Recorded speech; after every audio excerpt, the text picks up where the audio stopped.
Bonsoir à tous et à tous, j'espère que vous allez bien, j'espère également que vous avez passé une bonne journée.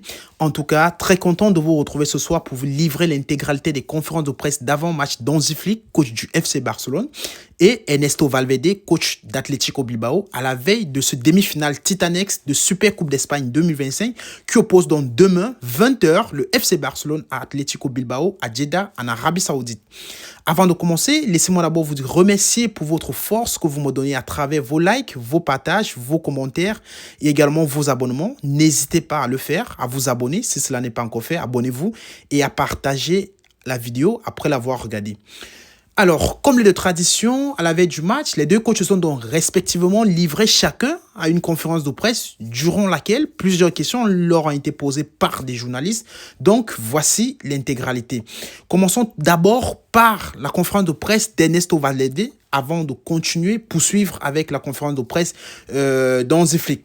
Alors, la première question qui a été posée au coach d'Atlético Bilbao, Ernesto Valverde, était « Barcelone a eu des problèmes en championnat avec de mauvais résultats avant les vacances de Noël.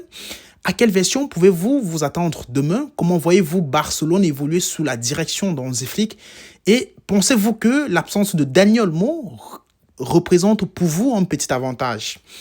Alors, le coach d'Atlético Bilbao a répondu « Il est vrai que Barcelone a commencé la saison avec un rythme très fort et il était difficile de le suivre. Il est également vrai qu'au cours du dernier mois ou un mois et demi, elle n'a pas pu obtenir de bons résultats au même niveau. Mais si j'avais pris le dernier match que j'avais regardé et supprimé les tirs au but, si j'avais dû deviner le score, je vous garantis que je n'aurais pas pu le faire et je suppose que vous non plus. Ils ont joué un très grand match. Je vois Barcelone en très bonne forme. Ils jouent avec un rythme élevé et peut-être qu'ils aiment ce type de jeu où ils peuvent attaquer et recevoir des attaques aussi. Pas dans le même style de contrôle total qu'il y avait dans les périodes précédentes, mais euh, ils ont l'air très forts. Dani Olmo est un joueur exceptionnel et pour nous, son absence du match de demain est définitivement une chose positive. Je suis désolé pour sa situation car c'est un joueur qui apporte une grande valeur au tournoi. Mais s'il ne joue pas contre nous, c'est mieux pour nous. Alors, telle était donc la réponse d'Ernesto Valverde à la première question. Et on lui a posé la question également sur le fait de savoir 5 années se sont écoulées depuis votre dernière rencontre ici avec Barcelone. Je ne sais pas de quoi vous vous souvenez et personnellement, considérez-vous cela comme une vengeance? Alors, Ernesto Valverde a répondu, eh bien, comme je l'ai dit et comme j'en ai parlé pendant que nous conduisions, c'est quelque chose que je savais. Je savais que nous jouons ici et que j'avais joué mon dernier match ici avec le FC Barcelone en tant qu'entraîneur. Comme vous l'avez confirmé, ce serait le même stade, mais je ne sais pas si c'était si c'était le même stade ou pas. Honnêtement, je n'ai aucune idée. Je pense que c'est une histoire de football. C'est arrivé et maintenant je suis dans d'autres circonstances très heureux là où je suis et rien de plus. Je ne pense à rien de spécial, croyez-moi. Après, on lui a posé la question, pouvez-vous remporter le triplé avec Atlético Bilbao? Alors, il a retorqué en disant, voulez-vous dire la trilogie ou un titre? Après, il a poursuivi en répondant, en 40 ans, nous n'avons remporté que 3 titres, 2 supercoupes et une coupe. Notre intention est toujours d'aller le plus loin possible dans les tournois auxquels nous participons. Notre objectif maintenant, bien sûr, c'est d'essayer de remporter ce championnat que nous avons actuellement entre nos mains, à savoir la Supercoupe. Nous essayerons également de bien participer à d'autres tournois plus tard. Mais honnêtement, quand la saison démarre, on ne garde pas en tête qu'on va gagner les 3 championnats. Dans notre cas, ce n'est pas le cas. Peut-être pour Barcelone et pour le Real de Madrid peuvent penser de cette façon, mais pour nous, la situation est un peu différente et pourtant, nous voulons gagner tous les matchs à venir. Après, on lui a posé la question de savoir, quand j'étais à Barcelone, j'ai vécu une situation similaire pour des raisons complètement différentes avec la question de départ de Neymar. Je ne sais pas si la situation actuelle que connaît Barcelone avec Dani Olmo et Pau Victor peut être comparée et comment elle affecte notamment comment gérer cette situation au sein de l'équipe. Ernesto Valverde a répondu je ne sais pas si c'est similaire ou pas. Il s'agissait d'un transfert d'un joueur partant vers une autre équipe. Dans ce cas, la situation est différente, mais bien sûr, lorsque vous perdez un joueur important, comme cela nous est arrivé à l'époque, et je parlerai de cela comme d'un événement passé parce que je ne sais pas ce qui se passe maintenant. Lorsque nous perdons un joueur important, nous essayons de trouver des solutions. Le plus important, c'est que la compétition continue et que nous avons bien commencé la saison et cela nous a aidés. Bien sûr, à cette époque, perdre un joueur comme Neymar était un problème, mais maintenant, je ne sais pas ce qui va se passer ni comment cela est géré en interne, car je ne suis plus là, mais finalement, les choses vont progresser. S'ils peuvent rester, la situation restera telle qu'elle est. Et s'ils ne peuvent pas jouer, une solution sera recherchée. De l'intérieur, ils essayeront de gagner tous les matchs comme Barcelone l'a toujours fait, peu importe qui faisait partie de l'équipe. Et la dernière question qui lui a donc été posée était vous avez fréquenté à Jeddah en 2019 et vous avez vécu une expérience dans l'atmosphère de Jeddah.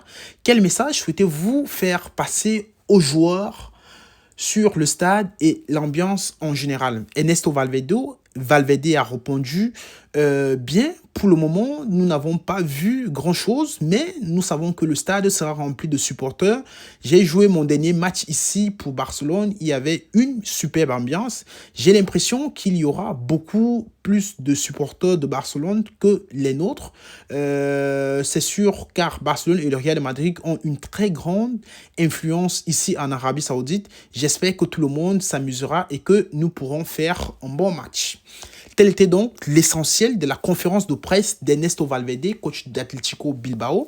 Donc, à cette conférence de presse d'avant-match s'ajoute la principale information qui est donc la blessure de l'un des tauliers du système offensif d'Atlético Bilbao, à savoir Nico Williams, qui est donc pressenti incertain pour le match de demain soir. Donc, ça sera une absence vraiment de poids pour les hommes d'Ernesto Valverde.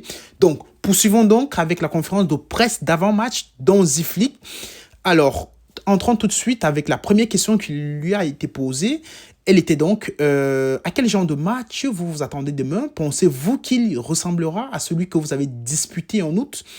Ernesto Valverde, Hansi Flick a répondu affronter Bilbao est toujours un défi. C'est une équipe de qualité avec des excellents joueurs et une philosophie de jeu que j'apprécie. Ils ont des joueurs rapides et doués dans les duels ainsi qu'une grande force dans les transitions.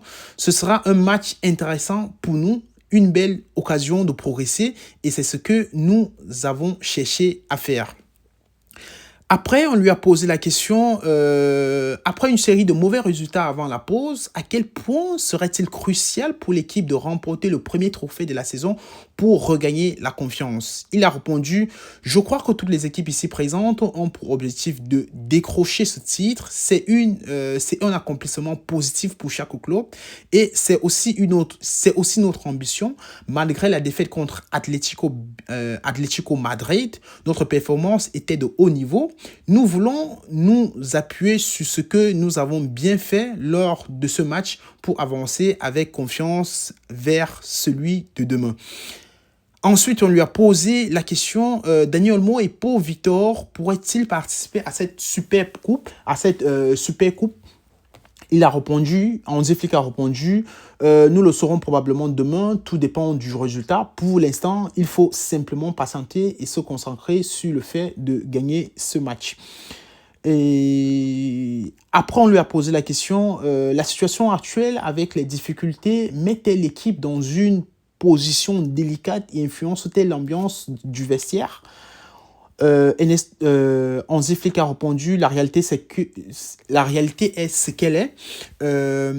En tant qu'entraîneur, mon rôle est de communiquer avec les joueurs. Comme je l'ai dit, ce n'est pas évident pour Dani et pour Victor.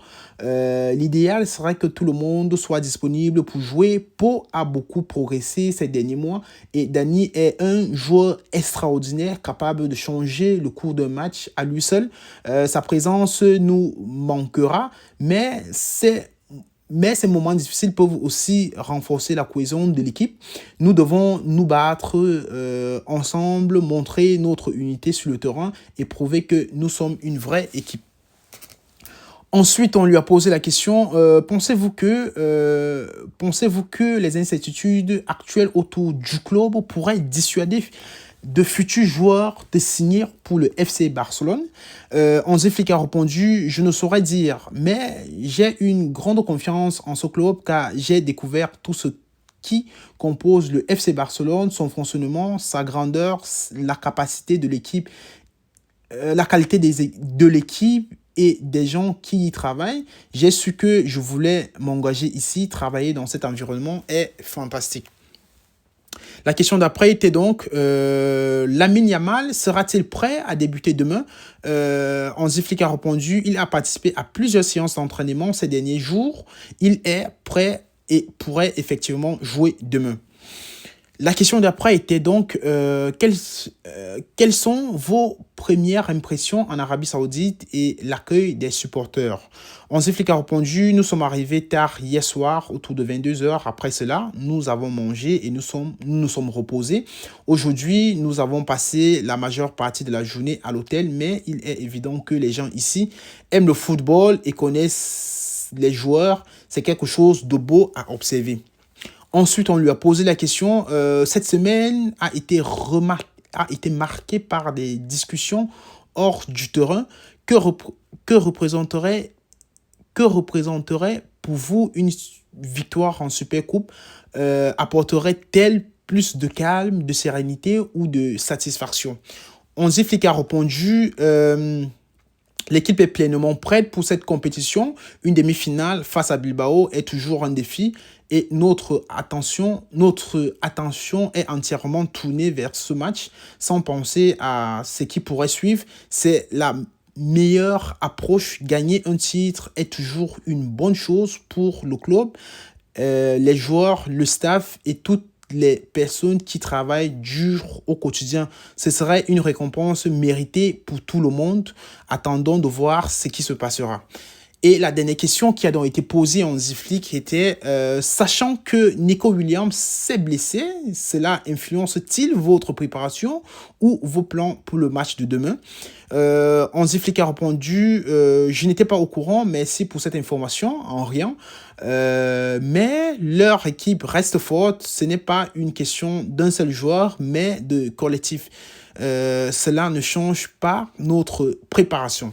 Telle était donc l'intégralité des conférences de presse des deux coachs, Ernesto Valverde, coach de Atlético Bilbao, et Hansi Flick, coach du FC Barcelone. Donc demain, 20h, en Arabie Saoudite, Jeddah, les deux équipes s'affrontent donc pour le match des demi-finales avant d'attendre le résultat jeudi soir du Real de Madrid à Mallorca pour savoir qui ils vont affronter dimanche soir pour la finale de cette superbe coupe. On souhaite au FC Barcelone de faire un très bon résultat qui n'est autre que la victoire. Et on peut donc pronostiquer une victoire du FC Barcelone par un score de 4-2. Donc avec Robert Lewandowski en double buteur, Rafinha buteur. Et but d'un des milieux, je ne sais pas trop lequel, mais un milieu va marquer, peut-être Pedri, peut-être Gavi, peut-être Fimin. Donc, on se retrouve donc demain.